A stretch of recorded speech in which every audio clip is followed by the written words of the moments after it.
Voici la BTX Mini de la marque WL Mouse. Cette souris coûte 170 €. Oui, c'est très cher, mais en termes de performance, c'est ce qui se fait de mieux actuellement. Mais attendez, ça, c'est la R1 SE de chez VXE, et elle coûte 4 fois moins cher. Bon, comme ça on pourrait se dire qu'elle est juste moins bonne, je me suis dit pareil, jusqu'à ce que je tombe sur sa fiche technique. Ses performances sont presque tout aussi impressionnantes. On est d'accord, ça paraît un peu trop beau pour être vrai. C'est pourquoi on va essayer de décortiquer un peu tout ça et comprendre où se trouve vraiment la différence. Si vous pensiez déjà connaître la réponse, attendez de voir jusqu'à la fin, vous risquez encore d'être étonné. A titre informatif, ces deux souris m'ont été envoyées par le site Maxisport, mais cela n'interférera pas dans mon avis. Par contre, actuellement, c'est le Black Friday et vous retrouverez ces deux souris en promo. Mais je vous ai également fait une liste d'autres produits intéressants, je vous ai mis ça en description si ça vous tente. La première chose que je voulais tester, c'était les performances pures des deux souris. J'ai donc commencé par quelques games sur The Finals avec la BTX Mini. Là-dessus, aucun souci. La souris est vraiment très légère avec ses 34 grammes et en mode 4000 Hz, ça fonctionne nickel. Je pouvais la mettre même en 8000 Hz sans filaire, mais j'avoue, j'y vois pas trop d'intérêt. Ensuite, j'ai switché sur la R1 SE pour la comparer à son tour. Et à mon grand étonnement, elle fonctionne tout aussi bien. Alors certes, elle est plus lourde due à ses 51 grammes et sur papier, elle est également moins performante. Elle ne permet pas de monter au-dessus de 2000 Hz, ce qui reste cependant honorable compte tenu de son prix qui est de 40 € quand même. Hormis cela, les deux souris sont équipées d'un capteur de la marque PixArt, à la seule différence que la BTX Mini aura le 3395, tandis que la R1 SE aura un 3395 SE, d'où son nom. Ces deux capteurs sont plutôt similaires, même si la version non SE sera plus performante comme je vous ai dit, celui-ci peut atteindre jusqu'à 26 000 dpi et supporte des accélérations jusqu'à 50 G. Sur la version SE, le capteur ne permet pas de dépasser les 18 000 dpi et 40 G d'accélération. Par contre, il a quand même pour grand avantage d'être moins énergivore que sa version classique. Alors à ce stade, je n'avais pas encore assez utilisé les deux souris pour comparer vraiment leur autonomie. J'ai donc décidé de les recharger toutes les deux complètement, histoire de pouvoir les comparer équitablement. J'y viendrai donc plus tard. Mais pour revenir aux performances, eh bien je dois vous avouer que la R1 SE m'a bluffé. Je ne m'attendais pas à ce qu'une souris aussi peu chère puisse avoir des performances pareilles. Parce que pour être honnête, la plupart des joueurs ne ressentiront pas de différence de performance entre ces deux souris. Peut-être si vous êtes joueur professionnel, vous pourrez peut-être ressentir quelque chose. Moi honnêtement je vous avoue, à part le poids, je ne vois pas vraiment de différence. En soi, la BTX Mini n'a rien à se reprocher là-dessus. Mais c'est sûr, à ce stade on peut se demander qu'est-ce qui justifie un tel écart de prix.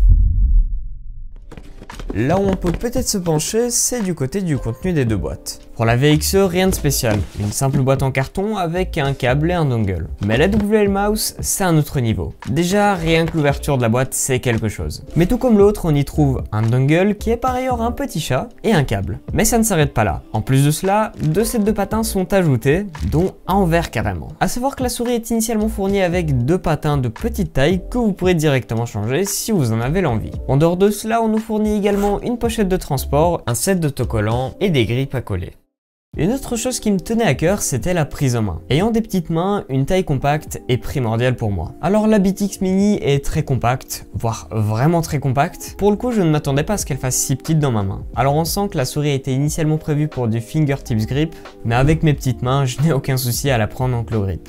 Par contre, pour du palm grip, ça commence à être limite pour moi. En plus, avec sa largeur de 58 mm, elle m'a paru vraiment très fine au début. Avec le temps, je m'y suis habitué et à vrai dire, j'aime plutôt ça maintenant. Mais là où je n'ai aucun doute, pour des mains plus grandes, en dehors d'une prise en fingertips grip, cette souris n'est pas forcément adaptée. Heureusement, il existe deux autres tailles pour cette BTX, adaptées donc à des mains plus grandes. Sinon, la R1 SE quant à elle, avec ses dimensions légèrement plus grandes, offre une forme plus pleine et bombée. Pour mes petites mains, cette forme est en soi plus imposante, mais reste quand même confortable selon moi. Je peux la comparer facilement à la Pulsar X2, puisqu'elle reprend quasiment les mêmes formes. Mais ici, malheureusement, on peut difficilement départager les deux souris, la forme étant quelque chose de tout à fait personnel. Moi, je vous avoue préférer plus la prise en main de la BTX Mini, mais ça n'engage que moi et il se peut tout à fait que vous préfériez autre chose. C'est pourquoi il serait intéressant de se pencher du côté de l'autonomie.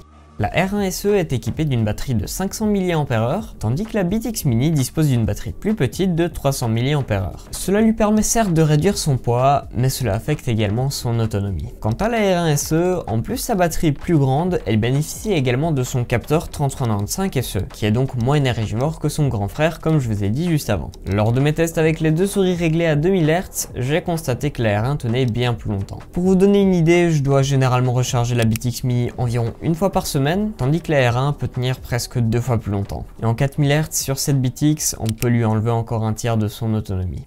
Un autre point à considérer est la connectivité des deux souris. La BTX Mini propose du 2,4 GHz et une connexion filaire. C'est efficace, mais la R1SE va encore plus loin en ajoutant le Bluetooth à tout ça. Je vous l'assure, ce ne sera clairement pas pour jouer en raison des performances médiocres du Bluetooth. Cependant, ça peut toujours être utile pour basculer sur un autre appareil pour de la bureautique. Ici, la BTX Mini perd donc encore des points. Et on serait peut-être amené à se demander, mais est-ce qu'elle est vraiment meilleure? Mais bon, je ne vous ai pas encore parlé d'un point qui peut faire toute la différence, la qualité de fabrication. Et c'est largement ici que la BTX Mini va vraiment briller. Côté fabrication, on est sur du magnésium, ce qui donne à cette souris cette incroyable légèreté. Absolument tout est en métal, des boutons à la molette, seule la base de la souris est en plastique. Et là, je peux vous le dire, ça change des souris en plastique. À côté, les autres souris me paraissent carrément comme des jouets maintenant. Là-dessus, il n'y a aucun doute, nous sommes sur une souris premium.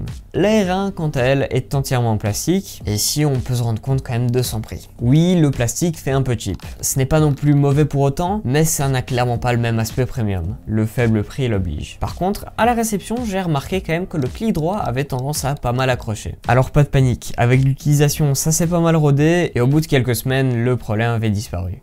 Maintenant, la question que vous posez sûrement, eh bien, est-ce que cette BTX vaut vraiment 1670 €? C'est sûr, objectivement, face à la R1SE, c'est difficile de justifier. La R1 donc gagne clairement sur le rapport qualité-prix. Pour les petits budgets, à mon avis, c'est clairement la souris achetée actuellement. Et pour le coup, je n'ai même pas trouvé d'autres concurrents avec le même rapport performance-prix. La BTX, selon moi, a quant à elle un prix qui n'est pas non plus anodin face à d'autres souris premium du même style. On a quand même un bundle très complet avec une qualité de finition exceptionnelle. C'est pourquoi, même si je n'avais pas forcément eu l'opportunité de la tester pour cette vidéo, eh bien je pense que je l'aurais quand même acheté moi-même. Et donc depuis quelques semaines, tout logiquement, c'est devenu ma souris principale. Au final, choisir entre les deux, c'est plus une question de priorité. Est-ce que vous préférez une souris haut de gamme pour sa qualité de fabrication et sa légèreté, ou êtes-vous prêt à faire quelques compromis pour réaliser une belle économie? N'hésitez pas donc à me dire en commentaire laquelle vous serez prêt à choisir et pourquoi, je suis très curieux de savoir vos avis. En tout cas, si jamais la vidéo vous aura plu, et bien pensez à mettre un petit pouce vers le haut. N'hésitez pas également à vous abonner à la chaîne si ce n'est pas encore fait. Vous pouvez aussi rejoindre mon serveur Discord qui se trouve en description. Sur ce, eh bien moi je vous dis à une prochaine vidéo. Allez, ciao tout le monde, c'était XR.